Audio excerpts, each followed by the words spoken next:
Body को देखते ही हम पहचान गए कि वो मेरी ही लड़की है। सर आप रोइए मत सर आप शांत हो जाइए। आप शांत हो जाइए। फोन में घर में बात करते हुए किसी से कभी देखे थे? हाँ देखे थे। यदि प्रशासन उसको चाहता तो मेरी बच्ची आज जिंदा रहती। आप अगर एक लड़की हैं और आप अगर किसी से प्यार करती हैं तो आपको जीवन में बहुत सावधान रहने की ज़रूरत है।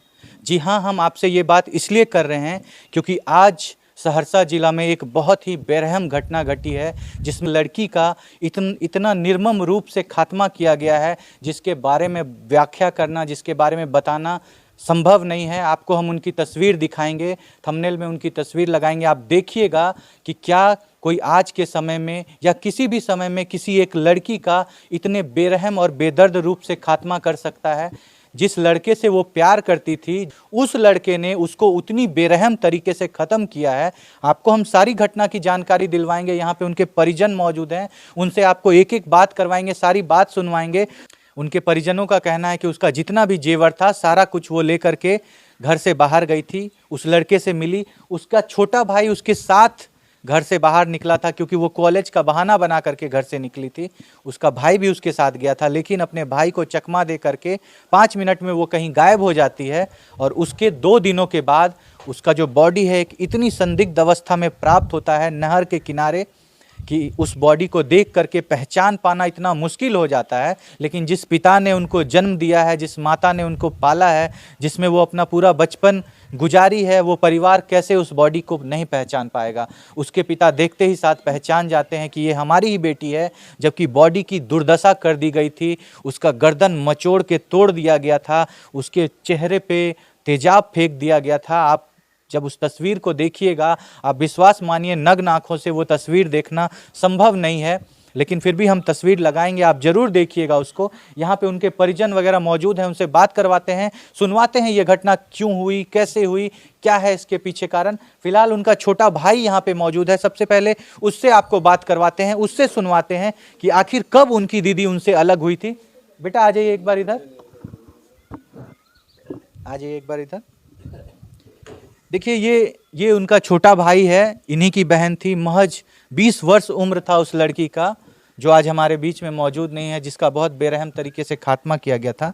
बेटा आपकी दीदी आपके साथ में निकली थी घर से? हाँ निकली थी। घर में साथ में आप लोग गए थे? हाँ। क्या हुआ था उस दिन घटना, कैसे आपकी दीदी आपसे अलग हो गई, क्या आपको बोली, कैसे चकमा दी, आप बताइए थोड़ा। गंगजला चौक पे उतरे गए, सहरसा में जो हाँ, गंजला चौक हाँ, है, वहाँ पे उतरे गाड़ी से, हम्म गए वहाँ पे गाड़ी पूछने, हम्म। आए तो वहाँ भाई नहीं। मतलब आप कितना दूर गए होंगे, मतलब कितने? यहाँ से वो छोटा जो गाछ वहाँ बस थोड़ा ही दूर, मतलब 50-10 मीटर 15 मीटर गए होंगे। वहां से वापस आते हैं, आपकी दीदी मौजूद नहीं है। आप लोग को क्या लगता है बेटा कि वो प्लानिंग करके गई थी कि ऐसे करके हम निकल जाएंगे, फरार हो जाएंगे, ऐसा लगता है आप लोगों को? ऐसा ही लगता है। हाँ। अच्छा, रास्ते में जब आप जा रहे थे, आपकी दीदी को किसी का फोन आया था?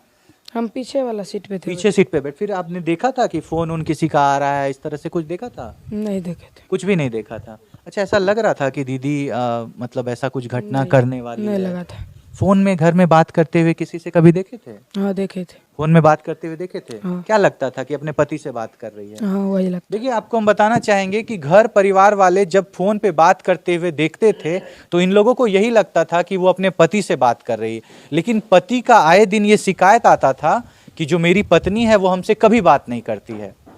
इसमें बहुत सारा षड्यंत्र है, ये बहुत दिनों से ये षड्यंत्र चल रहा था। आखिरकार जब वो लड़की उस लड़के से शादी करने के लिए पूरी तरह से तैयार हो गई तो उस लड़के ने इस लड़की को इसलिए ख़त्म कर दिया क्योंकि वो इससे शादी नहीं करना चाहता था। वो प्यार का दिखावा, वो भरम फैलाना, ये सारा चीज़ जो हर लड़कियों के साथ होता है, जो हर कोई वादा करता है कि हम तुम्हारे लिए ये कर देंगे, वो कर देंगे, और आखिरकार उस लड़की के साथ इतना अन्याय हुआ, उसको ख़त्म किया गया। आइए परिजनों के पास आपको लेकर के चलते हैं, उनके पिता से बात करते हैं, सुनवाते हैं आखिर घटना क्या हुई, कैसे प्रारंभ हुई। देखिए, ये वही पिता हैं जिनकी महज 20 वर्ष की बेटी आज मौजूद नहीं है। महज 1 वर्ष पूर्व अपने बेटी का इन्होंने विवाह किया था। होली में उसका विदाई होना था, वो अपने घर जाने वाली थी, लेकिन विदाई से 1 दिन पूर्व वो अपने घर से फरार हो जाती है, उसी लड़के के बहकावे में जिस लड़के ने आज उसकी इतनी बेरहम तरीके से उसका खात्मा कर दिया है। आइए पिता से आपको जानकारी दिलवाते हैं। सर, जब आपकी बेटी की बॉडी मिली, आपने वो बॉडी देखी थी? बॉडी को देखते ही हम पहचान गए कि वो मेरी ही लड़की है। सर आप रोइए मत सर आप शांत हो जाइए, आप शांत हो जाइए सर आप शांत हो जाइए प्लीज़ सर, आप शांत हो जाइए। देखिए हमारा काम है ऐसे स्थिति में परिजन से इस तरह का सवाल करते हैं, चूँकि हमारा काम है इसलिए हमको करना पड़ता है। हम समझ सकते हैं अभी इनके ऊपर क्या बीत रही होगी। आप सोचिए जिस बच्ची को इन्होंने अपने उंगली पकड़ के चलना सिखाया था, पाला था, पोसा था, इतना प्यार किया था, उस लड़की का जब शरीर ये अपने हाथों में उसको मुखाग्नि दे रहे होंगे, इस पिता पे क्या बीत रही होगी, इसका बयां करना, इसका व्याख्या करना किसी के लिए संभव नहीं है। सर उस बॉडी के बारे में हम आपसे इसलिए पूछ रहे हैं ताकि हम इसकी गहराइयों तक जा सकें। उसके शरीर को देख करके आपको क्या लग रहा था कि इसको बहुत बेरहम तरीके से खत्म किया गया है? उसको इतना बेरहम से मारा है, एक इंसान इस तरह कभी नहीं कर सकता।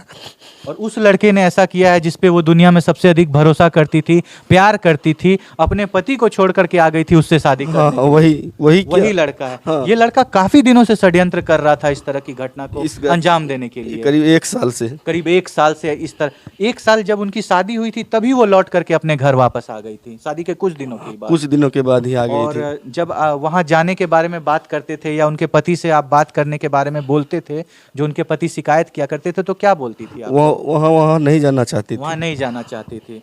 और आपको क्या बोलती थी जब आप बोलते थे कि क्यों अपने पति से बात नहीं करती हो? तो बात करते हैं, क्या करें, काम छोड़ करके उसी से बात करते रहे। लेकिन आप लोग घर में देखते थे कि किसी से बात करती थी? हम तो दुकान पे रहते हैं। आपकी मतलब हाँ, घर में जो उनके हस्बैंड फोन करते थे, उनकी बहन हस्बैंड की फोन करती थी। उनके पिताजी भी हमको शिकायत किए थे कि फोन करता है, फोन नहीं उठाता है, क्या है मन में, आप लोग को क्या करते हैं? हम कहते थे फोन तो करती है, हम क्या बोलते उसको। और इसको जब बोलते थे तो बोलती थी हाँ हम बात करते हैं। इनकी पत्नी उनकी मम्मी से पूछे तो हाँ बात करती है वो।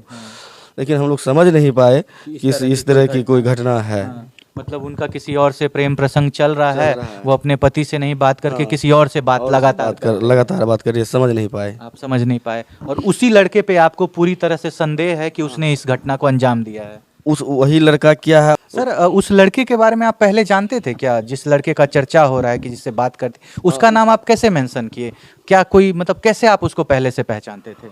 उसके पर पहले से इसलिए शक है कि वो लड़का सबसे पहले हमारे गांव 4 रोज में आता था, 3 रोज में गांव आता था। हाँ, गाड़ी से घर तरफ। हाँ, घर तरफ। उसका पीछे में मामा का, उसका मतलब उसका पिताजी का बहन रहती है, फुआ रहती है यहाँ पे। 3 रोज 4 रोज में वो रोज कार से आता था यहाँ। कार से आता? हाँ, 3 रोज 4 रोज में रोज उसका यही काम था, दिनचर्या। और आता था और इधर भी जाता आता था उससे। और उसके बाद और भी ग्रामीण से कुछ जो मतलब कानों कान कहीं से खबर मिल रही थी कि आपकी बेटी से इसका बातचीत होता है। उसके बाद जो लड़की कभी अपने इंस्टाग्राम फेसबुक से अपने हस्बैंड का फोटो नहीं शेयर करती है, वो लड़की उस लड़का का फोटो शेयर कर रही है। मतलब उस लड़के का जो कार से हमेशा आता था, जिसका नाम आपने दर्ज कराया है, उसका शेयर करती है अपने इंस्टाग्राम से शेयर करती है। उस लड़का का ओरिजिनल नाम है सुशांत कुमार मंडल और इंस्टाग्राम चलाता है रिशु शाह के नाम से। इसलिए ताकि आप लोग दोनों एक ही कास्ट में है और उस पकड़ नहीं सके, कोई संबंध में है। यदि कभी भविष्य में चेक भी किया तो हम थाना में गए, आवेदन बताए, सर ऐसा बात हो गया है। तो मुंशी जो FIR लिखते हैं वो बोले तो घटना वहाँ का है। बोले सर कैसे होगा, इसको FIR करिए जल्दी से। इसको कहे हमको पूरा शक हो गया। हाँ, सारा का हम नाम दिए, 8 आदमी का नाम दिए। प्रशासन का इसमें सबसे बड़ा, यदि प्रशासन उस रोज चाहता तो मेरी बच्ची आज जिंदा रहती।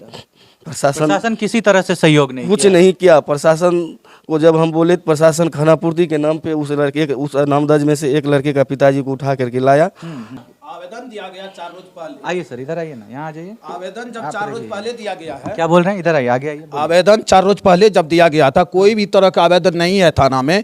थाना में इनको, थाना को कम से कम सूचना देना चाहिए इनको, और वहाँ पर दिखलाना चाहिए जो लाश तुम्हारा है या नाता नहीं है। यहाँ से जब तक में ही गया तब तक वह लाश चले गया सहरसा। सहरसा पहुँचा, सहरसा ही लोग सभी गाड़ी रिजर्व कर में लेट हो गया थोड़ा। सहरसा पहुँचा तो वहाँ पर भी पोस्टमार्टम हो गया। बताइए ये सब कौन सा जासूस है? सोचने वाली बात है। वहाँ से जब निकला तब फिर आया थाना ही। बड़ी को जब तक दिखलाना नहीं चाहिए तब तक उनको कोई तरह के शिनाख्त नहीं होगा, कोई पहचानेगा नहीं। लावारिस बॉडी तो है नहीं। कर दिए फिर और उनको लेकर के वहाँ पर पहुँचा। आपका जब बात हुआ था तो आपने बोला था कि सर रोकिए बॉडी को, हम आ रहे, हम शिनाख्त करेंगे। उसके बाद भी लेकर के मेरा कॉल रिकॉर्ड निकाला जाए। हम कितना बार बोल रहे हैं। और आयो, वो आयो कल जब गए डीएनए टेस्ट के लिए, आयो खुलेआम बोल रहा है कि तुम एफआईआर अपने दामाद पे करो, अपनी एफआईआर दामाद पे करो। नहीं तो तुम मार करके उसको फेंक दिया है, हम तीन ऐसे बॉडी टच करते हुए तुम पे 302 का मुद्दा करेंगे, और तुमको हम खुद जेल भेजेंगे। वो बोल रहा था। हाँ, तुम गुमराह कर रहा है, तुम एफआईआर को जो है सो अपने दामाद पे करो। लेकिन हम जब जिस मुजरिम का नाम दिए हैं उस पे किसी पे कार्रवाई नहीं कर रहा कोई कार्रवाई और आयोग के द्वारा हम पे ही दबाव बनाया जा रहा है एफआईआर बदलने के लिए। आप देखिए यहाँ पे उनकी माता जी मौजूद हैं, उनसे आपको बात करवाते हैं, सुनवाते हैं थोड़ा उनसे। माता जी, क्या नाम है आपका? मीना देवी। आप ही की बेटी थी? जी हाँ। आपको क्या लगता है कि उसी लड़के ने इस तरह की घटना की है? हाँ।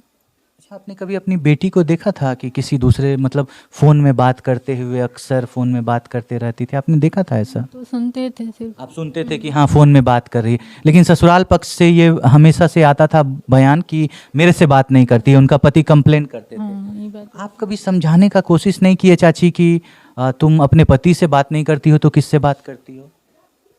वो नहीं बोलते थे कि बात क्यों नहीं करती है ये सब। हाँ, आप बोलते थे अपनी हाँ, बेटी को? समझाते थे हाँ, ऐसे ऐसे बात। नहीं मानती थी आपका बात? हाँ? वो क्या बोलती थी, हम किससे बात करते हैं? मैं बोलती थी हम करते हैं बात। बोलती थी हम अपने पति से ही बात हाँ, करते उससे हैं। करते हैं, तब किससे बात करेंगे? बोलती थी उससे ही करते, नहीं तो किससे बात करेंगे? तो किससे बात करेंगे? आप लोग पहले से जानते थे उस लड़के को जो सुशांत जिसका नाम आ रहा है अभी? उसको नहीं पहचानते थे, नहीं जानते हैं। उसको नहीं पहचानते थे? हम नहीं देखे। उसके बारे में कभी कोई आपके मन में कभी कोई शक संशय कुछ नहीं था? हाँ? जी नहीं। आपको कभी लगा था चाची कि आपकी बेटी घर से भाग सकती है किसी के लिए? कभी नहीं लग रहा था। कभी नहीं लगा था ऐसा? आप देख सकते हैं माता जी का हालत इतना खराब है, ये बोलने की स्थिति में नहीं है। आप सोचिए किसी की 2 दिन पहले किसी बेटी का खात्मा हो गया, हम क्या सवाल करें, इनसे क्या पूछें? आप देख सकते हैं, आप क्या बताएं, देखिए माता जी रोने लगी। हम क्या इनसे सवाल करें, क्या पूछें? हमारा काम है, ऐसे हालात में हमको पहुंच करके इस तरह का सवाल जवाब करना पड़ता है। आप चिंता मत करिए, जो भी ये घटना किया है आप विश्वास रखिए उसको हम लोग सजा दिलवाएंगे। आप प्लीज रोइए मत, आप शांत हो जाइए, आप शांत हो जाइए, प्लीज शांत हो जाइए।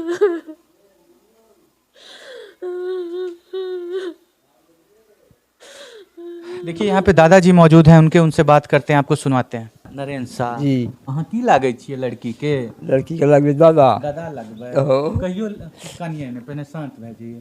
अहाँ कहियो लागे रहे कि अहाँके बेटी कोई खत्म कर देते ना? नहीं कहियो नहीं कहियो लागे? के ई घटना में शामिल छै दादाजी? की लागे छै अहाँ के शामिल छै, के कहिने छै ई घटना? घटना के केलकै घटना तऽ आब सबको विश्वास करे छै जे पहिने करलकै वएह करलकै। जे पहिने लड़की जेकरा साथे फरार भए गेल रहे वह ई घटना के हाँ हाँ तो आपने परिजनों की सारी बातों को सुना, सारे लोगों ने अपनी सारी बातों को आपके सामने रखा। आप यहाँ पे पुलिस का रवैया देख सकते हैं, आप उस लड़के का षड्यंत्र देख सकते हैं कि किस तरह से लड़के ने पिछले कितने वर्षों से वो षड्यंत्र कर रहा था, लड़की को कितना बहला फुसला करके रखा था कि वो अपने परिजन के अगेंस्ट में जा करके सारा बात जो वो सिखाता था वही करती थी। और इस तरह की घटना का अक्सर इसी तरह का अंजाम होता है। जब लड़की अपने परिवार पे भरोसा नहीं करके किसी गैर पे भरोसा करती है तो इसी तरह का परिणाम हमेशा सामने आता है। आप क्या सोचते हैं इस तरह की घटना के बारे में? आप क्या सोचते हैं ऐसे पुलिस के बारे में? आप क्या सोचते हैं उस लड़के के बारे में जो पिछले कई दिनों से षड्यंत्र कर रहा था? आप अपने राय को, अपने विचार को कमेंट में ज़रूर रखिएगा। हम छोड़ जाते हैं आपको इन्हीं सवालों के साथ। मिलते हैं आपसे अगले वीडियो में अगली केस के साथ। तब तक के लिए सावधान रहिए, सतर्क रहिए। जय हिंद, जय भारत।